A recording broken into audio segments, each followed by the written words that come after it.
Madame la défenseure des droits, monsieur le défenseur des enfants, mesdames et messieurs qui l'accompagnez, enfin mesdames plutôt, mes chers collègues, c'est un réel plaisir de vous recevoir aujourd'hui, Madame Claire Hédon, défenseur des droits, accompagnée bien entendu par Éric Delemare, notre défenseur des enfants, et puis votre adjoint en charge de la défense et la promotion des droits de l'enfant. Sur les 115 000 demandes que vous avez reçues en 2021, environ 3 400, soit 4,5%, relevaient de la défense des droits des enfants, ce qui est finalement assez peu. Et du coup, je partage les propos que vous avez tenus lors de l'audition de la Commission des lois du 4 octobre dernier, afin que votre action dans ce domaine, de la protection des enfants notamment, soit plus connue et que les enfants eux-mêmes puissent vous saisir. Du coup, je vais vous demander si vous pouvez nous faire part des saisines qui vous ont été adressées, enfin les grandes typologies au niveau des enfants, et puis s'il y en a qui reviennent de manière redondante sur lesquelles vous souhaiteriez que nous puissions agir. Récemment, vous avez publié votre rapport annuel sur la thématique « La vie privée, un droit pour l'enfant », dans lequel vous faites 33 recommandations. Je vous remercie de les avoir emmenées pour les collègues qui ne l'auraient pas. Il est à votre disposition au bout de la salle. Et à l'heure où les médias prennent de plus en plus de place, la vie privée de nos enfants est de plus en plus remise en question. Et les violences numériques à leur encontre, de plus en plus importantes, que ce soit effectivement le cyberharcèlement, l'exposition aux images pornographiques, mais également la préservation de leur propre image. Comme vous, cette question nous inquiète et nous souhaitons travailler dans les prochaines semaines sur une meilleure protection des enfants sur Internet. Et dans ce cadre, quelles sont vos principales recommandations et quels sont, selon vous, les axes à travailler prioritairement? Votre rapport porte également sur la protection du corps de l'enfant.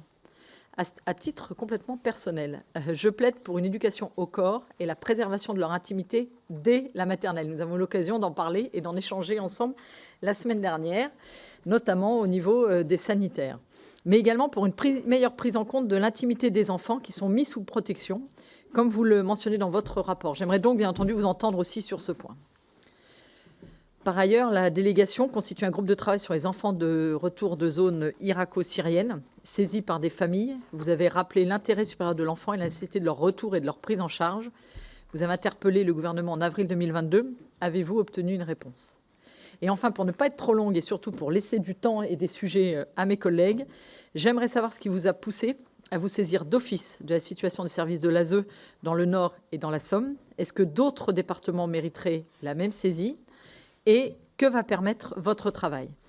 Je vous laisse donc, Madame la défenseure des droits, la parole pour votre propos liminaire et nous aurons par la suite un échange avec mes collègues ici présents. Je vous remercie.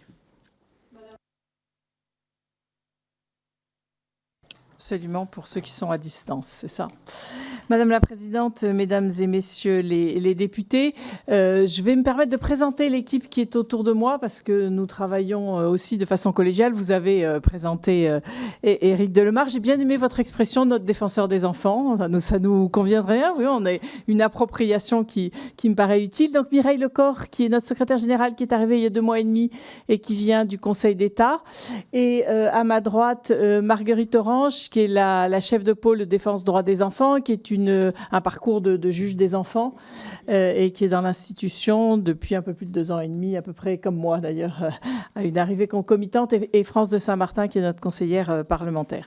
Donc je vous remercie vraiment beaucoup de m'avoir invité devant votre nouvelle délégation, et je voulais vraiment vous dire à quel point nous nous réjouissons de la création de cette délégation parlementaire consacrée aux droits de l'enfant. Toute initiative qui permet de mieux prendre en compte les droits de l'enfant constitue pour nous une avancée, et que le Parlement ait choisi clairement d'afficher que les enfants ont des droits. Rappelons-nous, ce n'était pas forcément si évident il y a quelques années. Et donc, c'est une grande victoire pour les enfants et pour la société tout entière. Vous allez avoir une approche vigilante, à la fois transversale, globale, sur les textes législatifs en matière de droits de l'enfant, des droits de l'enfant. Et cette vision sera précieuse pour mieux préserver les droits des enfants. Et en ce sens, je souhaite vraiment que notre collaboration soit la plus fructueuse possible. Vous pouvez vraiment largement vous appuyer sur les travaux de l'institution que nous menons chaque année, les anciens et ceux à venir, et nous serons vraiment toujours disponibles pour venir présenter nos travaux sur vos sujets d'actualité. Si vous le voulez bien, aujourd'hui, je vais répondre évidemment à vos questions, mais j'ai très envie de faire un bref rappel de nos missions, parce que je pense que c'est important de le situer dans l'ensemble. Et puis après, effectivement, je voudrais attirer votre attention sur deux sujets particulièrement préoccupants, la protection de l'enfance et la protection de la vie privée des enfants sur notre rapport. Alors, sur les missions de l'institution du défenseur des droits, deux missions principales, qui est rétablir les personnes dans leurs droits à partir des réclamations que nous recevons, vous l'avez dit, 115 000 réclamations l'année dernière, et promouvoir les droits et les libertés. Clairement, à partir de ce que nous observons dans nos réclamations, nous avons un certain nombre de recommandations à faire au pouvoir public. Et juste à titre d'information, la première année de mon mandat, j'étais étonnée du nombre d'auditions que j'avais eues à l'Assemblée nationale et au Sénat. 44 la première année pour des projets, propositions de loi, commissions d'enquête et rendez-vous. Et donc ce travail pour moi est vraiment particulièrement important et c'était l'occasion de vous le redire. Et vous savez, 5 domaines de compétences, dont évidemment la question de la promotion et de la protection des droits de l'enfant, la lutte contre les discriminations, la protection, l'orientation des lanceurs d'alerte. Nous sommes aussi l'organe de contrôle externe et indépendant de la déontologie des forces de sécurité et aussi toute la question des droits des usagers de services publics. Je l'ai volontairement cité en dernier parce qu'en fait, sur les 115 000 réclamations que nous recevons, c'est 80% des réclamations majoritairement traitées par nos délégués territoriaux, sur lesquels je vais revenir. Vraiment, ce qui est très frappant, c'est que la question des droits de l'enfant traverse l'ensemble de l'institution, à plusieurs titres, parce que dans l'ensemble des pôles, il y a un référent enfant, dans nos délégués territoriaux, il y a des référents enfants, et parce qu'on le comprend très bien, quand on parle de discrimination, handicap, école, on voit bien que ça concerne les droits des enfants. Déontologie des forces de sécurité, la façon dont les enfants sont reçus dans des commissariats, auditionnés, entendus, on est aussi sur la question de la protection des enfants. Sur les droits des usagers de services publics, quand des familles n'arrivent pas à obtenir des aides auxquelles elles ont droit, il y a une répercussion sur les enfants et nous utilisons aussi ce critère de l'intérêt supérieur de l'enfant. Et en fait, en lanceur d'alerte aussi, puisque nous recevons des lanceurs d'alerte qui alertent sur la protection de l'enfant. C'est ce qui se passe pour les enfants. Donc vraiment vous dire à quel point, et c'est une chance en fait d'avoir une institution comme la nôtre qui regroupe plusieurs domaines de compétences, parce que sans aucun doute, ça nous permet d'être beaucoup plus percutant sur la défense des droits des enfants. Un mot sur l'organisation aussi de notre institution. 231 personnes au siège, 18 agents qui sont dans les pôles régionaux. Nous avons voulu renforcer nos pôles régionaux. 550 délégués territoriaux, dont je vous rappelle qu'ils sont des bénévoles. Hein. Ils ont une indemnité, mais ils sont des bénévoles et qui reçoivent surtout en physique, accueillent les réclamants.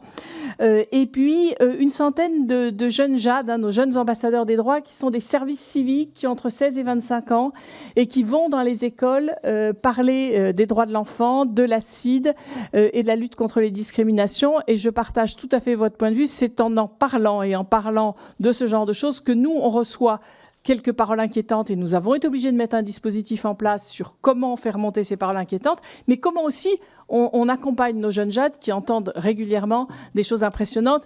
Parler des droits de l'enfant permet de libérer la parole. Donc, vous l'avez bien compris, je suis accompagnée d'un adjoint, Éric Delemare, qui, dans son parcours, et vous pourrez voir avec lui, vraiment apporte un complément de ce qu'on peut avoir d'un point de vue juridique et de quelqu'un qui a été juge des enfants. Son expérience de terrain en protection de l'enfance nous est absolument capitale. Concernant les droits de l'enfant, nous pouvons être saisis par les parents ou les membres de la famille élargie, par l'enfant et l'adolescent lui-même sans avoir besoin de demander l'autorisation à un adulte, par le personnel médico-social, par les associations ayant justement la défense des droits de l'enfant dans leur statut. Et dans les cas plus graves, je peux m'autosaisir, vous l'avez cité, sur une autosaisine récente sur laquelle je reviendrai. Et c'est pour ça, effectivement, qu'on s'est autosaisi sur je peux d'ailleurs répondre tout de suite à votre question sur le Nord et la Somme. En fait, c'est la première fois qu'on a été alerté par des magistrats Et vous voyez bien que dans la liste que je vous ai donnée, les magistrats ne peuvent pas nous saisir. Et qu'est-ce qu'on aurait dit si la façon dont ils nous ont alertés, nous nous étions pas autosaisis de cette question-là, alors qu'eux-mêmes ne pouvaient pas nous saisir? Je pense qu'on a juste fait notre devoir de protection des droits de l'enfant. Et donc, nous nous sommes autosaisis sur ces deux situations. Nous avons parfaitement conscience qu'il y a d'autres départements qui sont concernés. En fait, sur, entre autres, un autre département, nous avions déjà des saisines et qui, pour le coup, ne venaient pas des magistrats, donc elles étaient parfaitement valables. Et donc, en fait, il y a effectivement d'autres départements sur lesquels on va enquêter. Je vous dis juste que nos moyens ne nous permettent pas d'enquêter sur les 101 départements. Hein. Voilà. Ou alors, ça peut être d'ailleurs un angle, renforcer considérablement nos moyens. Alors, dans les auteurs de réclamations, parce que vous voulez un peu de détails justement hein, sur les réclamations qu'on reçoit, 35% des réclamations viennent des maires, MERES. Hein. Les associations sont également très représentées, particulièrement dans le domaine du handicap et des mineurs étrangers. Et vous l'avez dit, hein, les enfants ne représentent que 4,8% des auteurs de saisines. Et c'est vraiment un point sur lequel je souhaite que nous progressions. On mène toute une réflexion sur comment faciliter la saisine. Et je vous rappelle hein, vraiment que c'est gratuit. On peut même, quand on envoie un courrier à l'institution, ne pas le timbrer. C'est gratuit. Il y a les numéros de téléphone et il y a nos délégués qui peuvent accueillir en présentiel. Un mot aussi sur nos moyens d'intervention. Majoritairement, c'est la médiation. Quand je vous ai dit les 115 000 réclamations, 80% sont traitées en médiation qui aboutissent de façon positive dans les 3/4 des cas. Donc c'est quand même un excellent moyen d'avancer. Après, la médiation, vous le savez bien, il faut que les deux parties soient d'accord.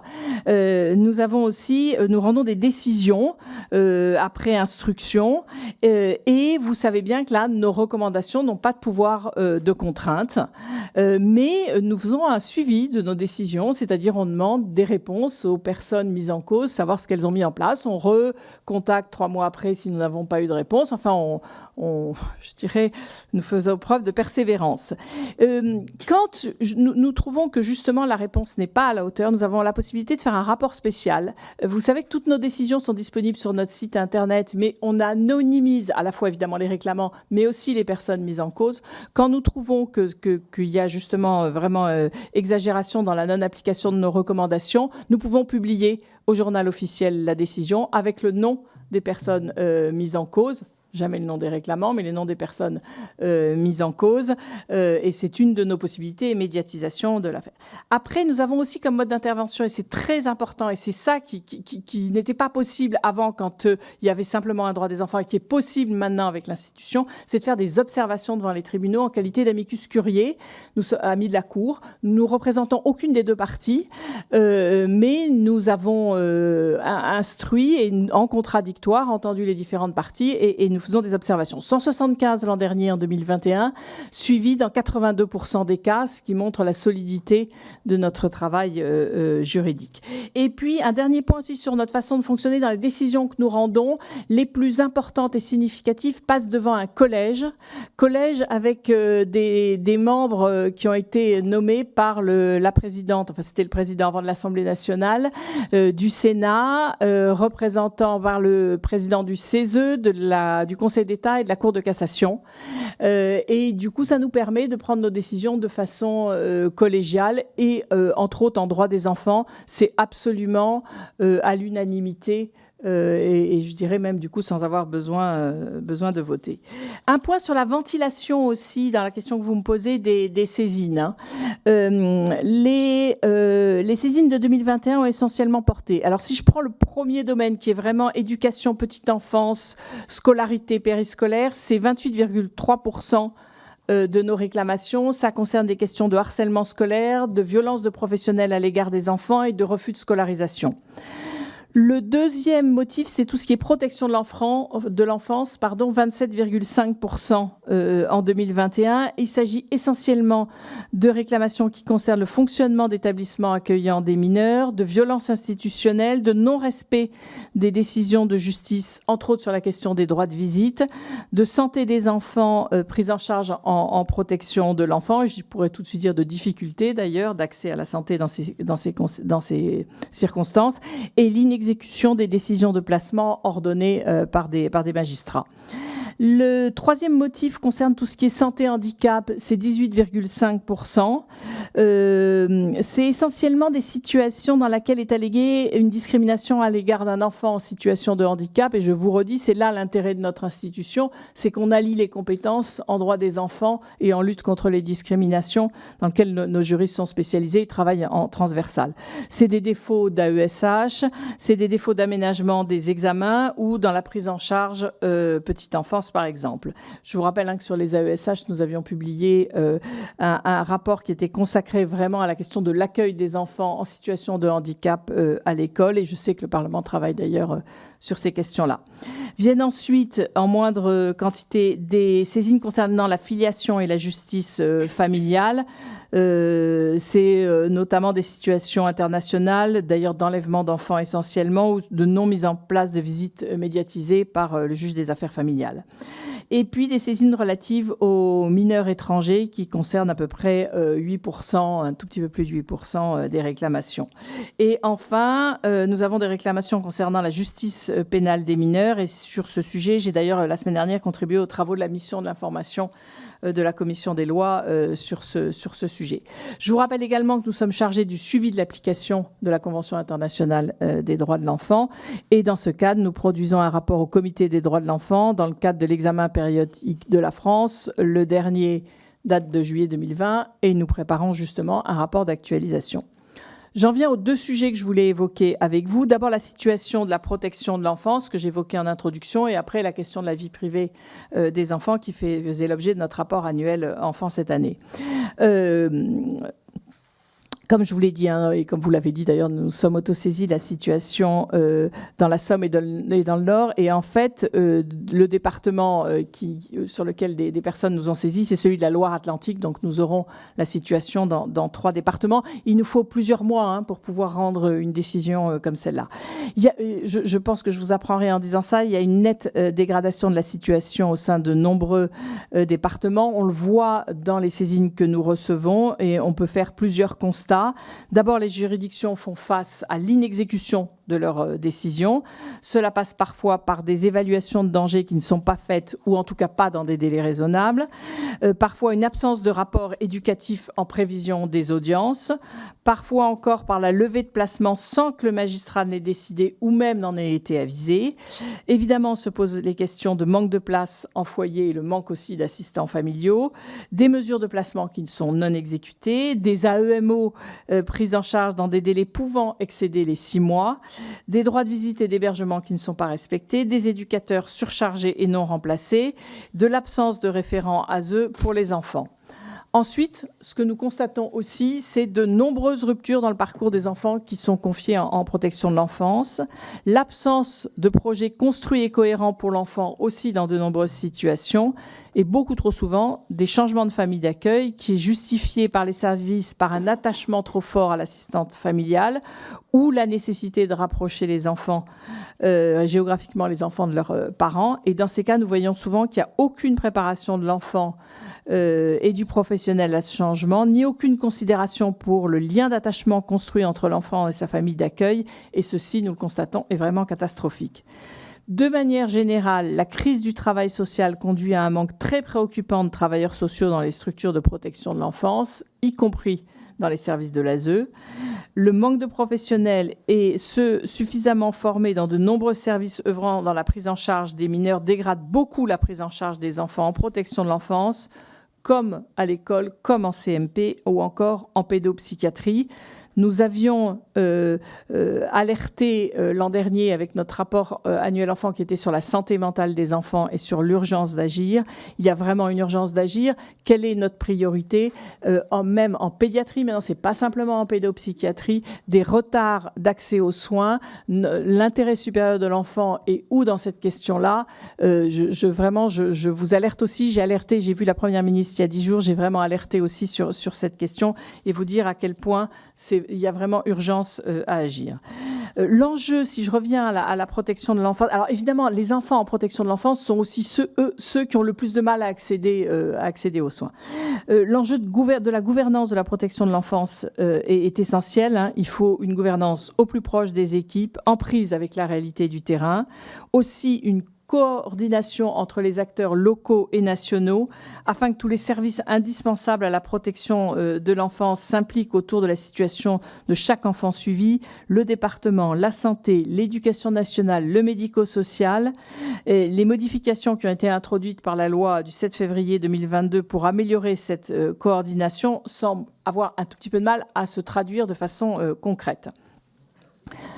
Oui, c'est gentiment dit, c'est ça. Je voudrais souligner que l'absence de mise en place d'une telle coordination favorise des atteintes aux droits des enfants, et c'est bien pour ça que ça nous préoccupe, hein. Ça vraiment empêche de grandir en sécurité, d'être protégé contre toute forme de violence, de jouir du meilleur état de santé possible. Nous le voyons dans nos saisines, un certain nombre d'établissements de protection de l'enfance ne font toujours pas l'objet d'une surveillance et d'un contrôle suffisant des conseils départementaux, mais aussi des autorités de l'État. Et les procédures relatives au signalement des événements indésirables graves ne sont pas toujours respectées. Et nous avons bien vu que le gouvernement entend lutter contre les violences faites aux enfants, mais je vous rappelle que les défauts dans la prise en charge des enfants par les services sociaux sont en fait aussi une forme de violence. La violence institutionnelle, il faut aussi la voir en face si on veut la combattre. J'en viens au deuxième sujet que je voulais aborder avec vous, celui de notre rapport annuel consacré aux droits de l'enfant. Vous en avez des exemplaires pour ceux qui sont arrivés. Il y en a encore d'autres en bout de table. Je vous rappelle que la loi organique prévoit que nous devons faire tous les ans un rapport annuel sur les droits de l'enfant à l'occasion de la Journée internationale des droits de l'enfant, et que ce rapport, nous devons le présenter au président de la République, au président de l'Assemblée nationale et du Sénat. Et donc, je suis très heureuse de pouvoir vous en dire un mot aujourd'hui. L'année dernière, je vous ai dit, c'était sur la santé mentale des enfants. L'année d'avant, sur la parole de l'enfant, en fait, qui est quelque chose d'absolument capital, parce que si on veut lutter contre la violence des enfants, il faut que l'enfant puisse parler et soit mis dans les conditions d'une écoute réelle. Et du coup, je vous donne aussi le thème de celui de l'année prochaine, qui sera sur l'accès aux loisirs, au sport, à la culture, qui ne sont pas des petits droits, qui sont des droits absolument essentiels. Évidemment, vous voyez bien le rapprochement avec les Jeux Olympiques de 2024. On se dit que c'est l'occasion de dire quelque chose sur ce droit qui, en fait, en implique beaucoup d'autres. Sur la question de la vie privée des enfants, alors d'abord une notion assez complexe, et quand on a commencé à travailler sur ces questions-là, c'est vraiment la question de se dire que la vie privée de l'enfant, enfin le droit à la vie privée n'est pas réservé aux adultes, commence pas, comme le dit souvent d'ailleurs Eric, à 18 ans, mais commence bien avant. Il est consacré par l'article 16 de la CIDE, mais en fait, il est peu reconnu en pratique, très souvent bafoué, et bien sûr, ce droit, qui est un droit absolument fondamental à la vie privée, doit être mis aussi en lien et en balance avec le droit à la protection qui leur est due, et entre autres à la question de la lutte contre les violences, et qui comprend bien que du coup, il y a un équilibre qui n'est pas forcément facile à trouver. Mais là-dessus, si c'était facile et s'il y avait des méthodes clés pour éduquer les enfants, ça se saurait. Donc c'est bien une question d'équilibre entre les deux. Et pour exister, je dirais, avant même d'être protégé, la vie privée de l'enfant suppose que leur espace de vie soit préservé. Or, de nombreux enfants sont mal logés, sans logement, contraints de vivre dans un cadre de vie collectif, qui ne disposent pas d'espace de vie décent et respectueux de leur intimité. Et d'ailleurs, l'accueil des enfants au sein de structures collectives interroge également sur les conditions d'adaptation des lieux, sur l'importance de chambres individuelles, justement pour ce respect de la vie privée. Le respect de la vie privée, c'est également les protéger contre toute forme de violence psychologique, physique et sexuelle qu'ils peuvent subir. Et pour ce faire, il nous semble vraiment essentiel de forger chez eux une conscience de ce qui relève de l'intime. Et donc, Madame la Présidente, je partage tout à fait votre point de vue sur ces questions. Je vous parlais aussi tout à l'heure de la question de la parole de l'enfant. Quand nous faisons ces rapports enfants, nous consultons les premiers concernés, les enfants. Si je prends le dernier rapport, 1100 enfants consultés, certains députés, M. Studer entre autres, et nous avons formulé 33 recommandations à la fois au ministère, aux conseils départementaux, aux maires. Je ne vais pas détailler toutes les recommandations, mais je voudrais évoquer 2 questions centrales, celle des violences et celle du numérique. Sur la question des violences et de la prévention des violences sexuelles, ce rapport a été pour nous l'occasion de rappeler l'importance des cours d'éducation sexuelle à l'école, inscrit dans la loi depuis 2001, et vous savez, une effectivité aux alentours de 15%. Je me réjouis là-dessus de la circulaire du 30 septembre du ministre de l'Éducation nationale avec qui on a pu échanger sur cette question, à la fois vraiment de rendre effective cette loi et d'étudier année après année quelle est l'effectivité de ces cours d'éducation à la sexualité. Alors la question centrale, on le sait bien, c'est qui va dispenser effectivement ces enseignements, quelle capacité de l'école à faire appel à des tiers au regard notamment du manque crucial d'infirmières scolaires et de médecins scolaires. Voilà, je voulais du coup, c'est quand même un des exemples assez flagrants où des lois ne sont pas appliquées et où la question du rôle du Parlement aussi dans le contrôle de l'application des lois est absolument fondamentale. Et j'imagine que ça va justement vous tenir à cœur dans cette délégation. Ce rapport, il vient ensuite sur toute la question du numérique et du numérique dans notre quotidien et aussi dans le quotidien des enfants, de la violence du numérique, du cyberharcèlement, cybersexisme et de la haine en ligne. Cela nous conduit à interroger les moyens de protéger leur image, leur réputation, de garantir le droit à l'oubli. La commercialisation de la vie privée des enfants à travers cette exposition souligne en outre la nécessité d'un encadrement tant par le législateur que par les outils de contrôle parental qui sont souvent méconnus et pas du tout suffisamment utilisés. Le numérique bouleverse complètement les frontières entre ce qui relève de l'intime et ce qui est rendu public. C'est un tout petit peu le journal intime mis à jour et visible par tout le monde. Et la vie des enfants est exposée parfois par les adultes ou par les enfants entre eux-mêmes. Ce qui nous frappe évidemment, et vous aussi, c'est que les enfants reçoivent majoritairement leur premier téléphone, enfin quand je dis téléphone, c'est surtout avec la connexion Internet, donc smartphone, au moment de l'entrée en collège. La moitié des écoliers âgés de 7 à 14 ans possèdent déjà un téléphone portable et l'équipement des enfants s'est fortement accéléré, notamment des 9-10 ans. Et 82% des enfants dans les études qui ont été menées de 10 à 14 ans indiquent aller régulièrement sur Internet sans leurs parents. L'accès de plus en plus précoce aux réseaux sociaux et du coup ça a été l'occasion de rappeler que les réseaux sociaux ne sont normalement accessibles qu'à 13 ans et que c'est pas pour rien qu'il y a une protection dans ce domaine. Nous avons aussi été frappés dans les réclamations que nous pouvons recevoir de harcèlement scolaire qui dégénère après sur les réseaux sociaux et qui est assez effrayant. Mais donc c'est à la fois ce numérique un risque de violence pour les enfants, mais aussi, il faut le dire, un risque de surveillance excessive au prétexte de les protéger et toute la question de la transparence quand il y a contrôle parlementaire. Nous sommes aussi inquiets des outils de géolocalisation des enfants, la question en toute transparence, jusqu'à quel âge, et je pense aussi à la vidéosurveillance dans les établissements scolaires. Nous avons été saisis d'un établissement qui a imposé aux enfants un porte-clés connecté qu'ils devaient avoir en permanence sur eux pour les géolocaliser. Et nous avions vraiment dit que c'était une atteinte à la vie privée des enfants. Je vous le disais tout à l'heure, l'équilibre pour les parents et les structures est délicat à trouver.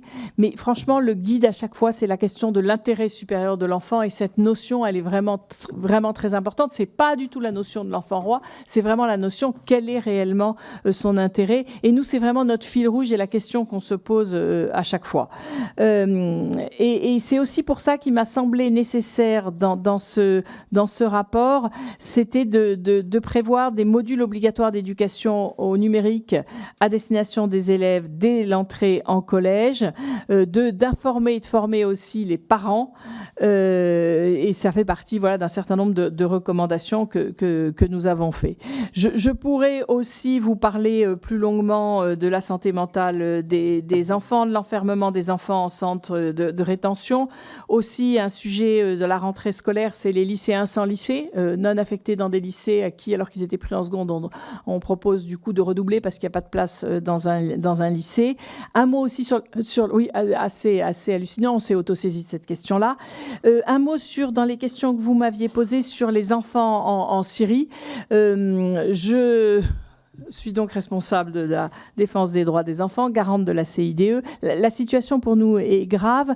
Je vous rappelle, le 23 février dernier, le Comité des droits de l'enfant de l'ONU qui a constaté la violence par la France du droit à la vie des enfants français retenus dans les camps et leur droit à ne pas subir de traitements cruels, inhumains et dégradants, en demandant à la France de prendre des mesures dans les 6 mois. Les 6 mois, c'était au 23 août. Le 14 septembre, la Cour européenne des droits de l'homme a rendu également une décision dans laquelle nous avions fait des observations, puisque je vous ai dit qu'on était en capacité de faire des observations devant les tribunaux administratifs, judiciaires et internationaux comme la Cour européenne des droits de l'homme, et nous l'avions fait. Je vous rappelle ce qu'a dit la Cour européenne des droits de l'homme, qui est quand même intéressante. Ce qu'elle a contesté, c'est qu'il n'y avait pas de droit au recours effectif pour les familles et leurs enfants. Les refus de rapatriement aux familles n'ont été ni formalisés ni motivés, donc pas entourés des garanties nécessaires contre l'arbitraire, pas pris en compte suffisamment l'intérêt supérieur de l'enfant et leur particulière vulnérabilité, et demande à la France de reprendre l'examen des demandes de rapatriement. Je trouve que ce serait intéressant aussi que vous suiviez, et nous sommes attentifs, où on en est de cette demande de reprendre l'examen des demandes de rapatriement et de les motiver quand il y a refus. Voilà. Merci beaucoup, Madame la défenseure des droits. Pour cette partie préliminaire, c'est bon de votre côté? Pas de souci. Merci. Très bien. Bien, je vais passer aux premiers orateurs de chaque groupe. Donc, j'avais pour le groupe Renaissance Bruno Studer.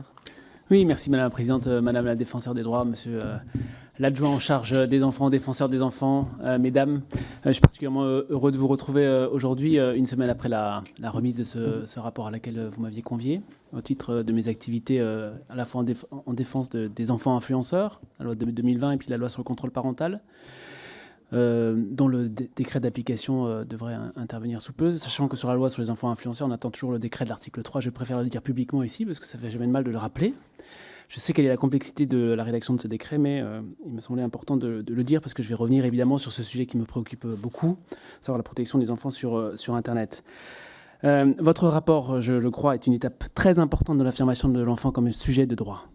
Et je pense que le thème que vous avez abordé à travers ce rapport annuel était extrêmement le bienvenu, et je voulais vous en remercier. Je vous remercie pour votre travail en règle générale, puisque vous alertez sur des carences de certaines politiques publiques, nous aidant par ailleurs à faire notre travail, de contrôler l'action du gouvernement, l'évaluation des politiques publiques, de voter la loi aussi en nous confortant ou pas d'ailleurs dans les orientations de nos travaux, et cela grâce à un travail de terrain que j'ai pu constater lors de votre déplacement à Strasbourg, mais que j'ai pu aussi constater à travers les multiples verbatims des enfants qui apparaissent dans le rapport, d'ailleurs qui m'a conforté sur l'esprit de la loi sur le contrôle parental, c'est-à-dire que les enfants demandent de la protection, et puis en même temps ils demandent à ce que leurs parents ne soient pas trop intrusifs. Et donc il faut qu'on apprenne à vivre avec ça, et je rappelle que l'esprit du législateur sur le contrôle parental, c'est d'en faire un outil de dialogue familial.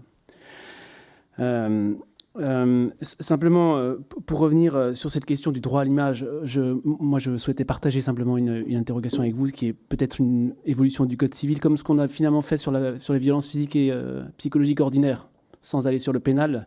On a rappelé que la violence des enfants, c'était proscrit, totalement proscrit. Je pense que sur la diffusion de l'image des enfants sur Internet, il faut qu'on aille plus loin sur le message qu'on envoie à la société, peut-être à travers une modification du Code civil, parce que je prends un exemple en citant l'association Caméléon, qui elle-même s'est appuyée sur les travaux du NECMEC, qui est une ONG voulue par le Congrès américain dès 1984. 50% des images qui circulent sur les forums pédopornographiques sont des images postées soit par les enfants, soit par leurs parents. Ça veut dire que vous pouvez imaginer ce que ça donne. Une vidéo de votre enfant que vous publiez innocemment, avec les moyens technologiques des deepfakes, par exemple, aujourd'hui. Enfin, il faut mettre des choses sur ce à quoi on assiste. Donc, moi, je voulais partager cette interrogation sur éventuellement une évolution, sachant qu'on pourrait aller, sur certains cas, effectivement, un renforcement du message envoyé au juge aussi sur le retrait possible du droit à l'image comme attribut de l'autorité parentale. Parce que je pense que nous sommes dans une société de l'image omniprésente et qu'il faut faire extrêmement attention. Et votre rapport sur l'appétence des enfants à avoir une vie privée arrive à point nommé. Je voulais vous remercier. J'ai été un peu long, Madame la Présidente. Je vous remercie pour votre mansuétude. Non, je rappelle, on est nombreux en plus aujourd'hui et je remercie tous les collègues d'être là, mais pour que chacun puisse interroger, surtout que Madame la Défenseure des droits et ses collègues puissent nous répondre. Pour le groupe Rassemblement National, j'ai personne, hein, il me semble. Non, j'ai loupé personne, donc c'est ça. Côté LFI, Madame alors oui, Stambach-Ternois. Voilà, pardon, je voulais pas. Très bien, j'apprends mieux pour la prochaine fois. Merci Madame la Présidente. Madame la Défenseure des droits, Monsieur le Défenseur des enfants. Les chambres, c'est un endroit qui nous appartient et normalement, c'est un endroit où on se sent bien. Cette petite phrase d'enfant tirée de votre rapport sur le droit à la vie privée de l'enfant m'a touchée parce qu'elle montre l'importance pour se construire d'avoir un endroit à soi. Or, malheureusement, selon l'UNICEF France et la Fédération des acteurs de la solidarité, fin août 2022, plus de 42 000 enfants vivaient dans des hébergements d'urgence, des abris de fortune ou dans la rue.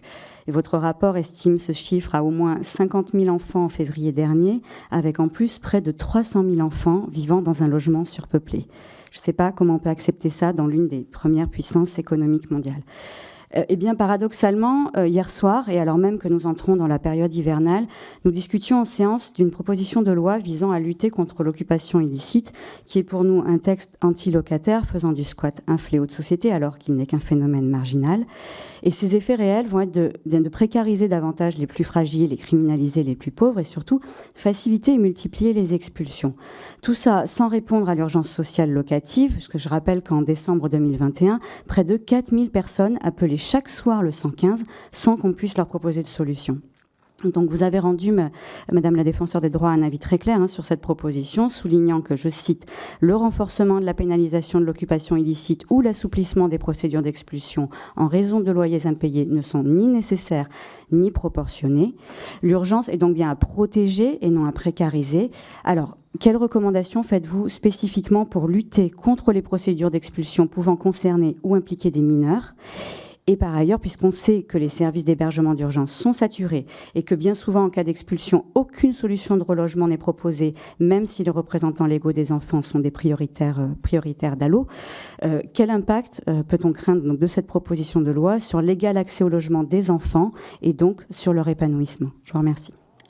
Merci beaucoup. Pour les Républicains, Monsieur Portier. Bonjour à tous. Merci pour votre exposé très complet et notamment pour ce choix de sujet qui met vraiment l'accent sur l'un des dangers de notre époque et en même temps qui souligne, il y a un petit peu de malice dans la question qui va venir, finalement l'un des réflexes peut-être politiques qu'on peut avoir aujourd'hui. Et c'est vrai qu'en lisant les recommandations, j'ai eu une petite inquiétude. 7 des 33 propositions renvoyées vers l'école. Et c'est vrai qu'aujourd'hui, quand on a une question qui porte sur l'enfance, sur la jeunesse, très vite, on renvoie sur l'éducation nationale. Éducation nationale qui est déjà confrontée à bien des difficultés, qui a déjà bien du mal à remplir toutes ses missions. Et je voulais savoir si c'était bien raisonnable de lui en demander encore plus. J'irai même plus loin. Est-ce qu'au fond, on ne va pas encore plus loin dans un mouvement qui est, pour moi, je le pense sincèrement, un biais très négatif, mais qui est une façon d'importer des problématiques privées dans l'école, dont la première mission devrait être l'instruction et l'enseignement. Et est-ce que quand on parle notamment d'éducation aux médias, d'éducation numérique, il n'y a pas d'autres acteurs, d'autres sphères qui devraient être en charge de ça, et notamment les parents ? Est-ce que quand on demande autant à l'école, on ne déresponsabilise pas un peu plus les parents, alors que ça devrait être ça la problématique d'arriver à accompagner les parents dans la parentalité ? Est-ce que, à vouloir demander encore plus à l'école, on ne déresponsabilise pas les uns en surchargeant les autres qui ont déjà bien des difficultés ?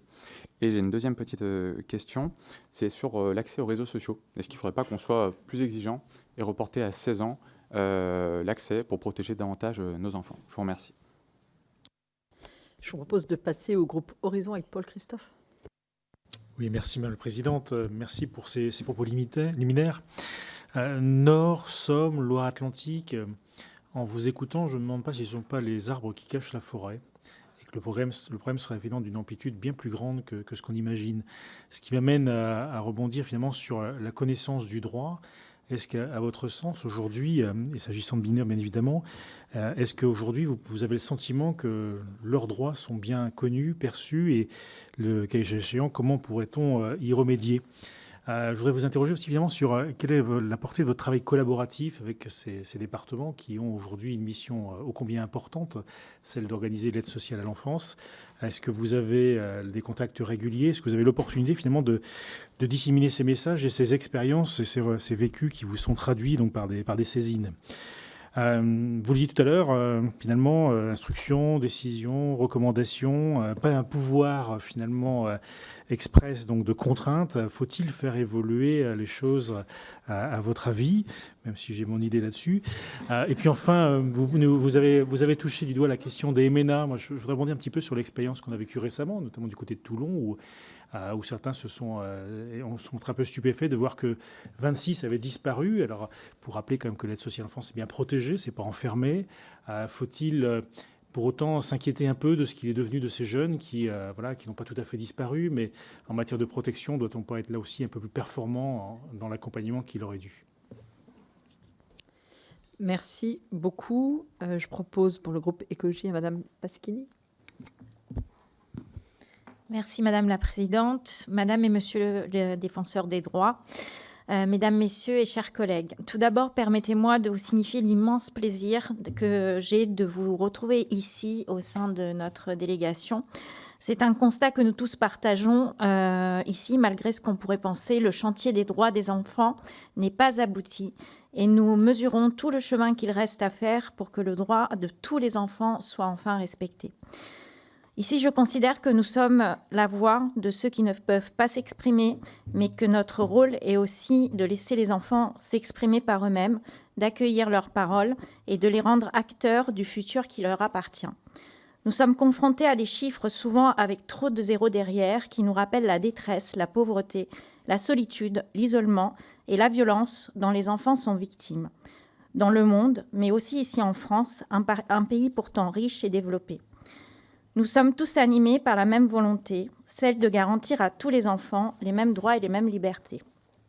Les sujets et les axes de travail sont donc multiples, mais un en particulier que je souhaitais soulever aujourd'hui ici. Vous avez déjà en partie répondu, mais voilà, je pose quand même mes questions. Celui des enfants détenus dans les camps fermés au nord-est de la Syrie. Parmi eux, 200 enfants français et 80 mères. Certains d'entre eux ne connaissent autre chose que le camp, mais ils sont tous privés de leurs droits fondamentaux à la santé, à l'éducation, à la protection, alors que la France a le devoir de les protéger et de garantir ces droits. Ces enfants sont à la fois victimes des choix de leurs propres parents et d'un conflit qui les rend d'autant plus vulnérables aux dangers, à la faim et aux maladies, mais aussi victimes de l'inaction française. La Cour européenne des droits de l'homme indique que la France a échoué en ne prévoyant pas de garanties pour les protéger et faire respecter leurs droits. Récemment, le 5 juillet dernier, 35 enfants et 16 femmes ont été rapatriés, ce qui montre que nous sommes en mesure de le faire. Le retour sur le territoire et l'intégration se passent bien dans la plupart des cas. La Belgique, la Finlande et le Danemark ont déjà rapatrié l'intégralité de leurs ressortissants. Pardon ? Ah oui, pardon. Pensez-vous que l'État français mette tout en œuvre pour que ces rapatriements se fassent le plus rapidement possible? Et aussi, pensez-vous qu'une fois rentrés en France, tous les moyens soient déployés pour que l'intégration et la prise en charge des traumatismes subis soient effectifs? Merci. Merci beaucoup. Madame Lebon pour le groupe GDR. Merci Madame la Présidente, Madame la Défenseure des droits, Monsieur le Défenseur des enfants, Mesdames, chers collègues. Merci pour ce rapport. Le slogan « Pour que le droit n'oublie personne » me fait aborder le sujet des citoyens souvent oubliés des politiques publiques, ceux des Outre-mer. Dans les Outre-mer, les situations de mal-logement sont très préoccupantes, signalées chaque année par la Fondation Abbé Pierre. Les enfants sont les premières victimes de l'état de pauvreté de leur famille. À La Réunion, en 2019, près d'un enfant sur deux vit dans un ménage pauvre. Sur l'île, au moins un quart des enfants de moins de 18 ans habitent dans un logement suroccupé, soit 2 fois plus qu'en Hexagone. La moitié des familles monoparentales réunionnaises est concernée. Lorsqu'un enfant n'est pas en mesure de s'isoler, de se cacher du regard des autres membres du logement, comment garantir sa vie privée? D'autant que dans certains logements, les différents habitants ne sont pas forcément les parents et les frères et sœurs de l'enfant. Ils peuvent faire partie de la famille à partir du 2e degré et ou être un ami de la famille. 13% de la population réunionnaise subit au moins 3 difficultés de logement, parmi lesquelles le logement trop petit, l'humidité, le bruit, la température difficile à maintenir. Cette part est bien plus élevée qu'en Hexagone, où elle est de 2%. Ces chiffres révèlent les difficultés rencontrées par les enfants concernés pour grandir dans de bonnes conditions, avoir un sommeil de qualité, faire ses devoirs dans un environnement qualitatif, etc.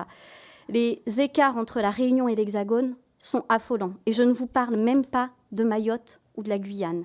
Quand on mesure les efforts qu'il reste à faire au niveau national, sommes-nous conscients qu'ils sont bien plus importants encore dans les Outre-mer?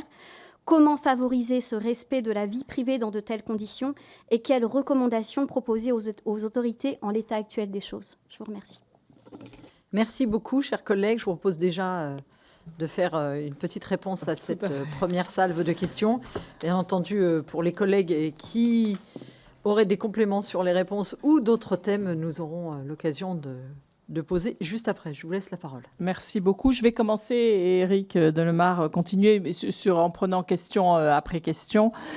Pour répondre à votre question sur les images sur Internet, je trouve qu'il y a tout un travail d'information à faire auprès des parents. Je pense qu'il y a un déficit d'information sur ces questions-là, sur exactement ce que vous avez dit, sur les images qui se retrouvent après sur des sites pédopornographiques, et que l'ensemble des parents n'ont pas forcément conscience de cette question. Et c'est bien pour ça que dans nos recommandations dans ce rapport, on dit qu'il faut à la fois informer et former les enfants, mais aussi leurs parents, et ce à chaque rentrée scolaire. Ce qui me permet de vous répondre aussi, monsieur le député, sur on en demande de plus en plus à l'école. Bah oui, mais c'est quand même l'endroit où sont les enfants, où sont les parents. Et en fait, ça fait partie de la base de l'éducation. Il y a des énormes inégalités aussi dans ce domaine, et vous le savez très bien, entre les milieux, sur la capacité à résister à un enfant sur un smartphone. Et si on ne veut pas que les inégalités continuent à se développer, cette formation et information à l'école, elle est juste indispensable. C'est le rôle de l'école. Et surtout, parce que, en fait, ce que nous observons dans les réclamations que nous recevons, c'est que certes, les questions d'harcèlement scolaire démarrent à l'école, mais se poursuivent derrière sur les réseaux sociaux. Et alors moi, je vois toujours ce qui ne va pas. Hein. Je vous le dis aussi dans les réclamations qu'on reçoit, c'est quand ça ne se passe pas bien. Et évidemment, dans les réclamations qu'on reçoit, on s'aperçoit que l'école a mis du temps à prendre en charge cette question de harcèlement, a tendance à dire ça part sur les réseaux sociaux, ce n'est plus notre problème, on ne peut pas faire. Or, il y a parfaitement un lien entre les deux. Et donc, c'est justement par ce biais-là que ça permet, et l'école est quand même le lieu où ça se passe, donc oui, on en demande de plus en plus à l'école, mais honnêtement, j'ai partagé ces questions avec le ministre de l'Éducation nationale, qui partage tout à fait cette analyse et sur le rôle, et entre autres, informer et former les enfants à leurs droits. Oui, c'est à l'école que ça se fait, ça fait partie du rôle de l'Éducation nationale, et qui n'est pas simplement d'apprendre les maths et le français, justement. C'est une éducation bien plus globale. Sur la question du comment, alors après, inscrire dans la loi, enfin, je pense que vous voulez aller jusqu'à une interdiction de publier des photos de ses enfants. Nous, ce qu'on dit dans le rapport, en tout cas, ce qui est assez essentiel, c'est de demander à l'enfant s'il est d'accord qu'on publie des photos de lui, parce que dans les témoignages d'enfants qu'on a eus, c'était beaucoup, c'est la honte que mes parents publient des photos de moi. Donc ça, je pense qu'il faut que les parents l'entendent. Et je pense que c'est aussi bien de dire aussi aux enfants que quand ils publient des photos d'autres enfants, ils doivent leur demander leur accord. Je viens de faire une photo de toi et moi ensemble, je voudrais la mettre sur les réseaux sociaux, est-ce que tu es d'accord? Et tout ça, ce sont des points importants de formation. Je ne sais pas, Éric, si tu veux compléter sur cette partie-là. Merci. Je voulais vous remercier, monsieur le député, parce que vous avez dit une phrase en résumant, qui pourrait résumer ce rapport, c'est que il se propose de lutter contre toutes les violences éducatives ordinaires. Alors vous avez rappelé la loi de 2019, et c'est la raison pour laquelle vous avez vu qu'une de ces recommandations s'élargit à tous les lieux de vie et de passage de l'enfant. Mais ce qu'il faut bien comprendre dans ce rapport, c'est que c'est pour nous tous, la vie privée, c'est le respect de notre intimité et pouvoir avoir des espaces personnels préservés du regard des autres. Pour les enfants, c'est un peu plus compliqué, parce que déjà tout petit, il faut avoir le regard sur lui pour le protéger, mais c'est qu'on oublie qu'en grandissant, il faut lui apprendre, il faut l'outiller pour qu'il ait ces espaces d'éducation à son intimité, et là ça va faire référence à tout ce que vous avez dit sur l'espace de la chambre. On peut aller de l'espace des violences éducatives ordinaires jusqu'au rapport de la SIAZ, jusqu'au rapport de la Civis, qui malheureusement nous rappelle que dans les violences sexuelles, c'est toujours dans les familles, au sein des chambres et des salles de bain. Donc cette question de la pudeur et le numérique au fond, il est venu simplement exacerber tous nos manques collectifs de protection de l'enfance, harcèlement, cyberharcèlement, la question de la pauvreté, la question de l'école. La question de l'école, en préparant cette audition, je me remémorais, excusez-moi, mais ce que vos prédécesseurs ont fait il y a 140 ans. L'école obligatoire, l'école primaire. Aujourd'hui, dans les bouquins d'histoire, les enfants disent bien l'école obligatoire, c'est parce qu'on va devenir des citoyens de demain, on va vraiment participer à la création et à l'avenir de notre pays. Mais à l'époque, c'est sortir les enfants des rues, sortir les enfants de toute exploitation. Ça me rappelle beaucoup Mayotte quand même. Je ne suis pas sûr que ce soit 5000 places de maisons de redressement alors qu'il y a 8000 enfants en attente d'école. Donc la question de l'école aujourd'hui, et on le voit bien, monsieur le député, avec l'exemple du virage inclusif, l'impensé de dire quelle école on veut demain, dans 10 ans, dans 20 ans. Est-ce qu'on dit on a des éducateurs, des travailleurs sociaux dans les établissements médico-sociaux, est-ce qu'on les met à l'école? Voilà. Est-ce que le harcèlement, le dispositif, le programme phare, qui vient depuis le mois de septembre dans toutes les académies de France, après avoir été expérimental dans 6 académies. On sensibilise des enfants, donc vous avez vu que sur le terrain, ça ne s'accompagne pas forcément de moyens, les enfants n'ont pas été formés, mais c'est surtout que les enfants, et nous on le voit bien avec la défenseur dans les saisines, il est renvoyé à l'enfant, pourquoi tu n'as pas parlé avant? Parce que pendant que je suis sensibilisé là, ça fait 6 mois que je me fais harceler dans les toilettes, personne ne le sait, personne ne le voit, parce que c'est des zones de non-droit. Et encore une fois, des zones où l'intimité n'est pas pensée. Un département aujourd'hui sort un collège, ça arrive régulièrement, il va être magnifique, je dirais écologiquement, du bois, des vitres, des toits végétalisés, la salle informatique, elle va être la fibre et tout. Et les toilettes, c'est les mêmes que quand moi j'y étais il y a 40 ans, c'est-à-dire les portes ouvertes à 40 cm du sol, à 40 cm du plafond, des jeunes filles qui se sentent majoritairement humiliées quand elles demandent à avoir la clé des toilettes des profs pour avoir un minimum d'hygiène. C'est-à-dire qu'on ne pense pas toutes ces violences éducatives ordinaires. Forcément, quand en plus se joint le téléphone qui filme dans les toilettes alors que c'est des zones de non-droit, personne n'y va, eh bien effectivement. Donc là, c'est vraiment un rapport qui relève de cela. Donc voilà moi ce que je pouvais vous dire pour la première partie. La question suivante qui était sur les enfants mal logés dans des familles sans logement, je trouve que dans le chiffre que donne régulièrement la Fondation Abbé Pierre de 4 millions de personnes mal logées en France, il y a une énorme partie d'enfants dans tout ça. Donc en fait, en dehors des chiffres de sans domicile, dans des logements surpeuplés de 300 000, il y a aussi tous ceux qui ne sont pas logés dans des conditions décentes. Dans ce rapport, on fait un certain nombre de préconisations qu'on avait répétées aussi l'an dernier, que je pense qu'on pourra le répéter chaque année. C'est que la construction massive de logements sociaux et très sociaux qui soient abordables aux familles, c'est juste indispensable pour le respect des droits de l'enfant. Hein. Ça en fait partie et c'est quand même à peu près la seule solution. Un mot sur la loi sur les squats. La question qui se pose, en fait, c'est vraiment la confrontation de 2 droits. Le droit des propriétaires et le droit à la vie privée. Sauf que dans l'un des deux, il y a quand même un droit qui est un droit fondamental. Et le droit à la vie privée est quelque chose d'absolument fondamental. Et donc, il y en a un qui doit prendre le dessus. Et c'est vraiment ce qu'on a voulu dire dans cet avis.